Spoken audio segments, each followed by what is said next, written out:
Bien en troisième position, tournant final, Artemis Lady reste en côté corde, quel avantage, quel City qui est deuxième, avec Maya Kalila numéro 2 qui est en troisième position, Chicholina numéro 4. Est-ce que tu peux enlever les... Deux et encore à C'est à Swell cela.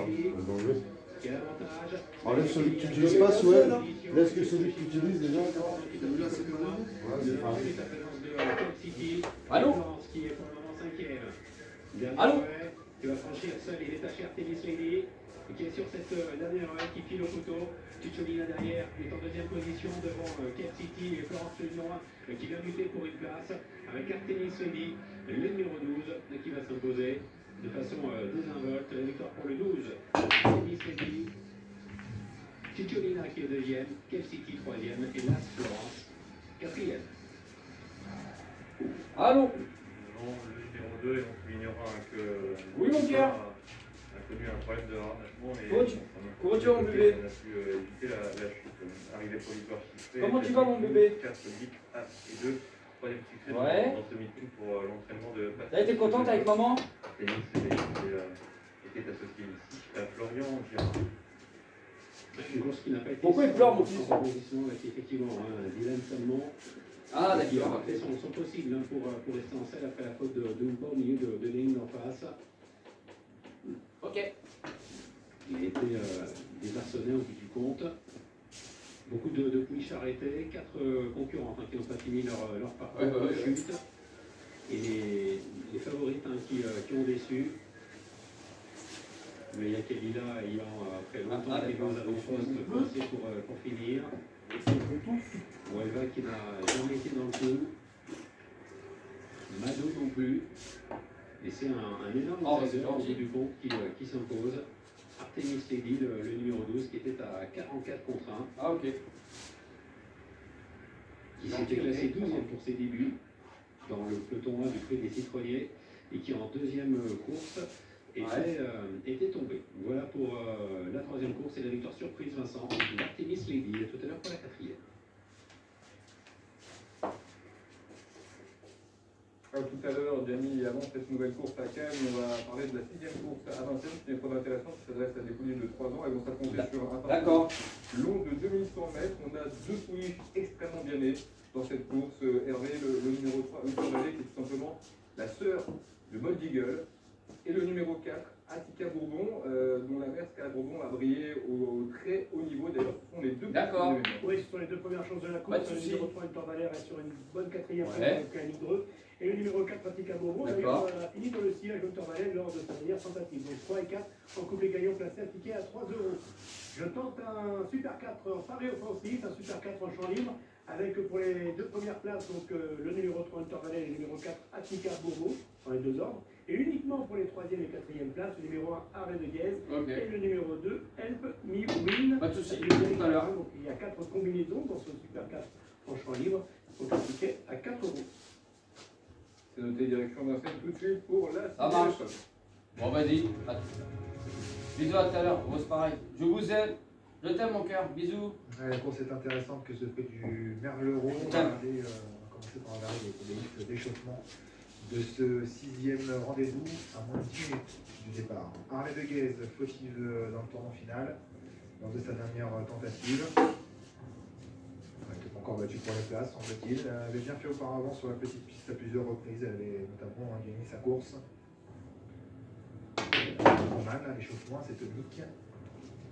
Help Me Win, ça retrouve un petit peu loin un dernier lieu au moment du sprint. Elle s'est bien allongée ensuite pour prendre la 4e place.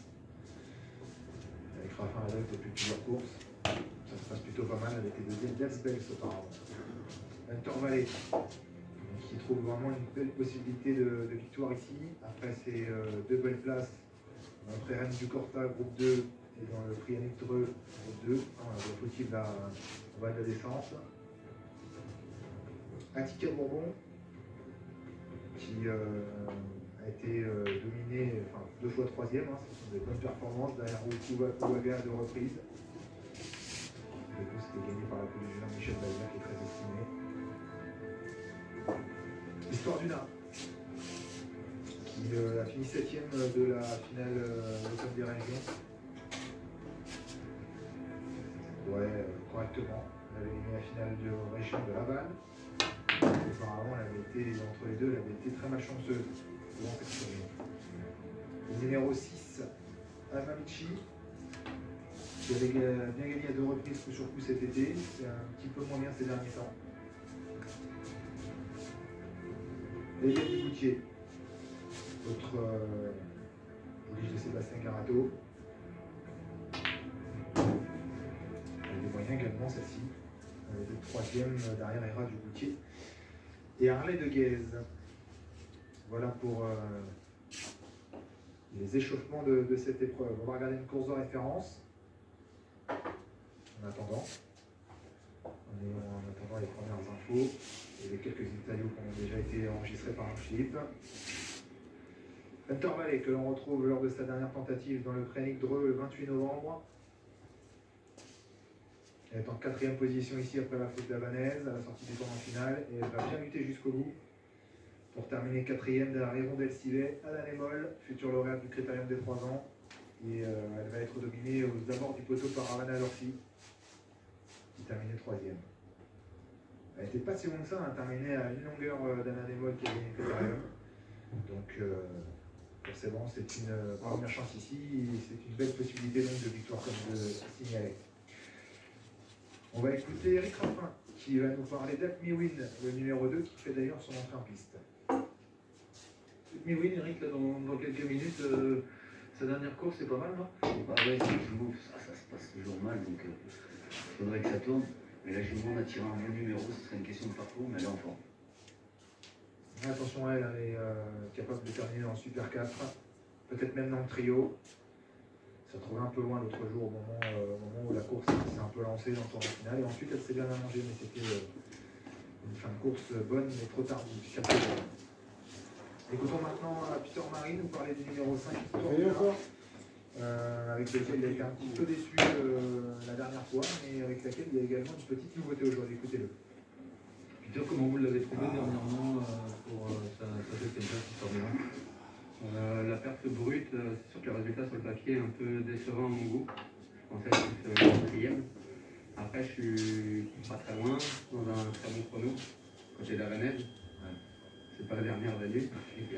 Voilà, donc on a redonné de la fraîcheur, on avait couru un peu rapproché avec les finales régionales et tout ça. Voilà, on a 3 semaines et demie. Voilà, j'ai une bonne course dans 15 jours, mais je veux pas être un mois et demi sans courir. C'est un parcours qui affectionne particulièrement, on a un bon numéro. On l'a plaqué. On a essayé de faire un peu comme tout le monde. Comme la première fois alors. C'est la première fois, comme j'ai pas une première chance, c'est le jour où il faut essayer. Elle est bien depuis, vous l'avez bien au boulot? Ouais, elle a pris de la fraîcheur. Voilà, je trouve qu'elle continue à s'améliorer. C'est normal parce qu'on vieillit, entre guillemets, mais voilà, là, je m'en paraît bien. Je trouve qu'on a le droit d'être quatrième. C'est possible, hein, c'est une pouliche de qualité qui sera plaquée donc aujourd'hui pour la première fois. C'est le numéro 5, Histoire de la Apmiwin qui va s'échauffer derrière le star. On la voit quand même, mais pas mal.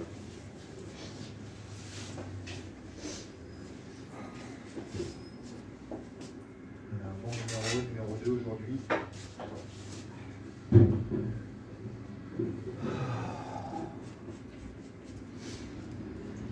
Oui, une seule fois l'autostar, c'est tout à Laval. Elle avait fait la faute pour finir, c'était pas à cause de l'autostar. Pas de soucis, bon, vous pouvez connaître son métier maintenant. La blanche rentre, c'est. Elle ne gagne pas souvent, mais elle est souvent, elle prend souvent de bonnes places, hein, à un niveau qui est déjà assez élevé. C'est une bonne jument, oui, une bonne pouliche. J'ai leur mini vision place avec Eliane Dugoutier, la jument est bien 2100. Elle n'est pas. Elle sera avantagée l'an prochain par quelques jours. Par le fait de pouvoir être déférée, elle n'est pas plaquée. Donc Gabi m'a dit que je pouvais la conseiller pour une place, voilà. D'accord. C'est vrai que avant tout, Victor Vallée, il est supérieur à Tika Bourbon aussi, je pense. Et puis peut-être Harley de Guèze aussi, à voir. Mais de Guèze qui est plaqué, hein. a fait son entrée en piste là. Je crois pas que c'est la première fois pour elle. Non, je crois pas non plus. Pour tout vous dire, j'ai loupé Jean-Michel. Elle a fait la faute, elle se rapprochait tout en dehors dans le demi-tournant lors de sa dernière tentative. Auparavant, elle avait été battue de peu par une bonne pouliche, un Hera du Boutier, qu'elle avait pisté, mais qu'elle n'avait pas pu venir chercher, même s'il n'y avait pas un gros écart pour finir. Hera du Boutier était bien reparti sous son nez. Sa course était quand même bonne. Victor Vallée, c'est un petit peu raccourci, oui, non? Ouais, en bas de la descente, ouais. Je sais pas si ça lui arrive de temps à autre. Elle était toute seule, peut-être un peu moins concernée. Peut-être enfin l'effort aussi dans la descente. Et si ça peut avancer, ça arrive.